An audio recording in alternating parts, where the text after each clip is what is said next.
সন্দেশখালী কাণ্ডে ফের মুখ পুড়ল রাজ্যের। এই মুহূর্তের সবচেয়ে বড় খবর, সন্দেশখালী কাণ্ডে ফের বড় ধাক্কা রাজ্যের।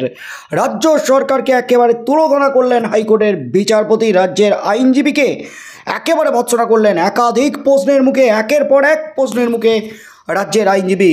এই মুহূর্তে কিন্তু হুলস্থুল একেবারে রাজনীতি। সন্দেশখালী মামলায় আজ তোলপাড় কলকাতা হাইকোর্ট। এই মুহূর্তের সবচেয়ে বড় খবর, আজ বিচারপতি যা নির্দেশ দিলেন তাতেই কিন্তু একেবারে বিরাট ধাক্কা রাজ্য সরকারের। আবারও একবার কলকাতা হাইকোর্টে ধাক্কা খেল রাজ্য সরকার। মুখ পুড়ল পুলিশ প্রশাসনের। সন্দেশখালী এলাকায় রাজ্যের বিরোধী দলনেতা শুভেন্দু অধিকারী সভা করতে পারবেন। আগামী 10 তারিখ এই সভা করার অনুমতি দেওয়া হয়েছে। আজ কলকাতা হাইকোর্ট এই রায় দিয়ে জানিয়ে দিয়েছে। কলকাতা হাইকোর্টের একাধিক প্রশ্নের মুখে পড়তে হয় রাজ্যের আইনজীবীকে। সভা আটকাতেই কি নতুন করে 144 ধারা জারি করা হয়েছে? খোদ এই প্রশ্ন তুলেছে কলকাতা হাইকোর্ট। শুভেন্দু অধিকারী সভা করতে পারবেন, তার সেজন্য কিছু নির্দেশ আদালতের পক্ষ থেকে বেঁধে দেওয়া হয়েছে। আগামী 10 তারিখ তৃণমূল কংগ্রেস অন্যতম কর্মসূচি নিয়েছে। ব্রিগেড প্যারেড গ্রাউন্ডে জনগর্জন সভার আয়োজন করা হয়েছে। প্রস্তুতি প্রায় শেষ পর্যায়ে। তৃণমূল সুপ্রিমো মমতা বন্দ্যোপাধ্যায় ও তৃণমূলের সাধারণ সম্পাদক অভিষেক বন্দ্যোপাধ্যায় বক্তব্য রাখবেন। বাংলার প্রতি কেন্দ্রীয় বঞ্চনার ইস্যুতে এই সভা হবে। তৃণমূল কংগ্রেস ব্রিগেড সভা দিয়ে লোকসভা নির্বাচনে মাঠে নামবে, এমনই মনে করা হচ্ছে। এদিকে শুভেন্দু অধিকারী ওই দিনই সন্দেশখালীতে সভা করতে চেয়েছেন। 10 তারিখ সন্দেশখালীতে সভা করার অনুমতি চেয়ে পুলিশের কাছে আর্জি জানানো হয়, কিন্তু পুলিশ সেই আবেদন মঞ্জুর করেননি। এরপরই শুভেন্দু অধিকারীর পক্ষ থেকে কলকাতা হাইকোর্টে সভার অনুমতি চেয়ে আবেদন করা হয়। বিচারপতি জয় সেনগুপ্ত এজলাসে এই মামলা শুনানি হয়। সন্দেশখালীতে সভা করার পক্ষেই আজ শুক্রবার রায় দিয়েছেন বিচারপতি জয় সেনগুপ্ত। রাজ্য সরকারকে রীতিমতো প্রশ্নবাণে বিদ্ধ করেছেন বিচারপতি। এই সভা করতে না দিয়ে কাকে রক্ষা করতে চাইছেন? রাজ্যকে প্রশ্ন করেন বিচারপতি। আগে সন্দেশখালীতে কোনো গোলমাল না থাকায় সেখানে কোনো দিন 144 ধারাও ছিল না, কিন্তু মামলা করার আগেই সেখানে 144 ধারা জারি করা হয়। এটা ইচ্ছাকৃত।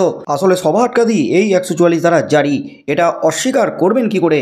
আদালতে সোজা সাপটা প্রশ্ন রাজ্যকে। বিকল্প যে জায়গা চিহ্নিত করা হয়েছে সেখানে কোনো গোলমাল নেই, তাই সভা করতে দিতে হবে। অর্থাৎ রাজ্যের বিরোধী দলনেতা শুভেন্দু অধিকারী সন্দেশখালীতে সভা করতে পারবেন। তবে সেখানেও আদালত কিছু নির্দেশ দিয়েছে। 10ই মার্চ বেলা 10টা থেকে বিকেল 5টা পর্যন্ত এই সভার সময়সীমা বেঁধে দেওয়া হয়েছে। তার মধ্যে সভা শুরু ও শেষ করতে হবে। সভা থেকে কোনো রকম উস্কানিমূলক বক্তব্য রাখা যাবে না। ন্যাজটের দক্ষিণ আকড়াতলায় নতুন সভার জায়গা চিহ্নিত হয়েছে। অর্থাৎ আবারও কিন্তু বড় ধাক্কা রাজ্যের। এই মুহূর্তে কিন্তু একেবারে হুলস্থুল রাজ্য রাজনীতি সন্দেশখালী নিয়ে।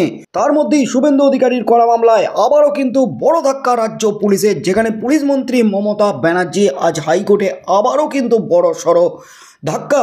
একাধিক প্রশ্নের মুখে রাজ্য পুলিশ প্রশাসন। তৃণমূলের ব্রিগেডের দিনই অর্থাৎ 10ই মার্চ সন্দেশখালীতে সভা করতে চেয়ে আদালতের দ্বারস্থ হয়েছিলেন বিরোধী দলনেতা। শুভেন্দুকে সেই সভা করার অনুমতি দিয়ে দিল কলকাতা হাইকোর্ট। হাইকোর্টের বিচারপতি জয় সেনগুপ্তের বেঞ্চ জানিয়েছে আগামী 10ই মার্চ অর্থাৎ রবিবার সন্দেশখালীতে সভা করতে পারবেন শুভেন্দু। তবে কোনোভাবেই উস্কানিমূলক কোনো মন্তব্য করতে পারবেন না। তবে যে জায়গায় শুভেন্দু সভা করতে চেয়েছিলেন সেখানে আপাতত সভা করতে পারছেন না তিনি, এমনই নির্দেশ হাইকোর্টের। ন্যাজটের দক্ষিণ আকড়াতলায় শুভেন্দুকে সভা করতে হবে, এমনই কিন্তু নির্দেশ দিয়েছেন বিচারপতি জয় সেনগুপ্ত। কিছু বিধিনিষেধ আরোপ করে দিয়েছেন বিচারপতি জয় সেনগুপ্ত।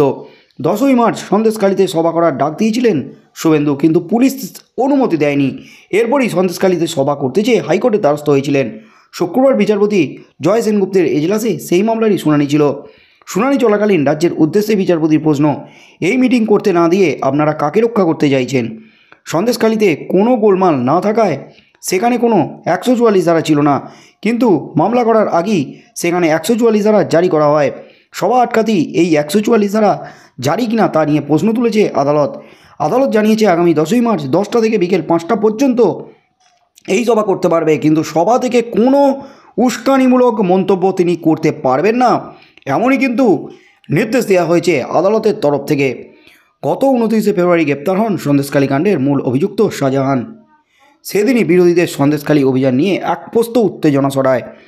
আদালতের অনুমতি নিয়ে বিরোধী দলনেতা শুভেন্দু অধিকারী যখন সন্দেশখালী যাচ্ছিলেন তখন রামপুরে তাকে বাধা দেওয়া হয় বলে অভিযোগ। পরে কাগজপত্র দেখিয়ে সই করে তিনি জেলিয়াখালীতে পৌঁছান। শুভেন্দু জানান 10ই মার্চ তৃণমূলের ব্রিগেড সমাবেশের দিনই সন্দেশখালীতে সভা করবেন তারা। তবে তা নিয়ে আপত্তি জানিয়েছিল রাজ্য। শুক্রবার শুভেন্দুকে সেই সভা করার অনুমতি দিয়ে দিল উচ্চ আদালত। অর্থাৎ বড় সড়ো জয় কিন্তু শুভেন্দু অধিকারীর কলকাতা হাইকোর্টে। আবারও কিন্তু বড় জয়, বিরাট ধাক্কা রাজ্যের, এমনই কিন্তু খবর উঠে আসছে। আগামী দিনে কি হতে চলেছে, সন্দেশখালী সভা থেকে কি হতে চলেছে, সেদিনই কিন্তু তৃণমূলের ব্রিগেড সমাবেশ। সেখানে বক্তব্য রাখবেন মুখ্যমন্ত্রী মমতা ব্যানার্জি এবং অভিষেক ব্যানার্জি। আর ওই দিনই কিন্তু তৃণমূলকে পাল্টা দিতে একেবারে সন্দেশখালীতে সভা করার ডাক দিয়ে দিয়েছেন শুভেন্দু অধিকারী। কিন্তু সেই সভার অনুমতি দিতে নারাজ রাজ্য সরকার, রাজ্য পুলিশ প্রশাসন। তার বিরোধিতা করেই শুভেন্দু ছুটেছিল হাইকোর্টে। কিন্তু হাইকোর্ট রাজ্য সরকার, রাজ্য পুলিশ প্রশাসনকে একেবারে ভৎসনা করলেন, তুলোধনা করলেন, একের পর এক প্রশ্নবাণে জর্জরিত করলেন এবং বোমা ফাটিয়ে কড়া নির্দেশ দিয়ে দিলেন কলকাতা হাইকোর্টের বিচারপতি জয় সেনগুপ্ত। সব মিলিয়ে কিন্তু একেবারে হুলস্থুল রাজ্য রাজনীতি।